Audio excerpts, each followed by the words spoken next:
மாண்புமிகு ஆளுநருக்கும் எனக்கும் தனிப்பட்ட முறையில் எந்தவித கருத்து வேறுபாடு கிடையாது.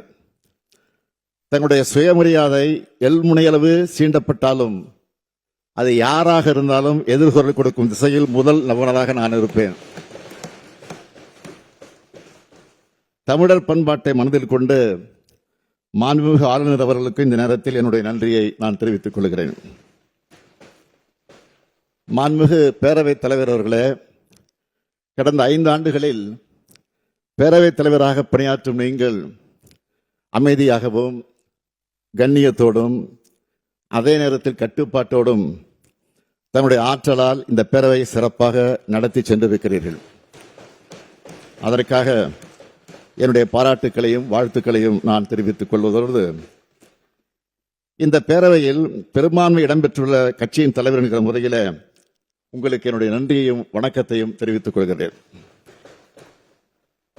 தங்களுக்கு துணையாக நின்று பேரவையின் துணைத் தலைமை பொறுப்பை ஏற்று அமைதியாக சிறப்பாக பேரவை நடத்தும் பேரவை துணைத் தலைவர் அவர்களுக்கும் என்னுடைய பாராட்டுக்கள், நன்றிகள். இப்பேரவையில் அனல் பறக்கும் விவாதம் நடைபெறக்கூடிய நேரத்தில் கருத்து மோதல்களை எதிர்கொண்டு கட்சி வேறுபாடுகள் வெளிப்படுகையில் தன்னுடைய அனுபவத்தாலும் அபார நினைவாற்றாலும் அமைதிப்படுத்தக்கூடியவர் பேரவையினுடைய மூத்த உறுப்பினர், அவை முன்னவர் என்னுடைய ஆரியர் அண்ணன் துரைமுருகன் அவர்கள். அவர் தற்போது இடுப்பு எலும்பு முறிவு ஏற்பட்டு அறுவை சிகிச்சை செய்து கொண்டு மருத்துவமனையிலே அனுமதிக்கப்பட்டிருக்கிறார். அவர் விரைந்து உடல்நலம் பெற்று வர வேண்டும் என்று விரும்புகிறேன். அவருக்கும் இந்த நேரத்தில் என்னுடைய நன்றிகள். பாராட்டக்கூடிய வகையிலே பணியாற்றும் அரசு தலைமை கொறடா அவர்களுக்கும் என்னுடைய நன்றிகள். மக்கள் பணியானாலும் சரி,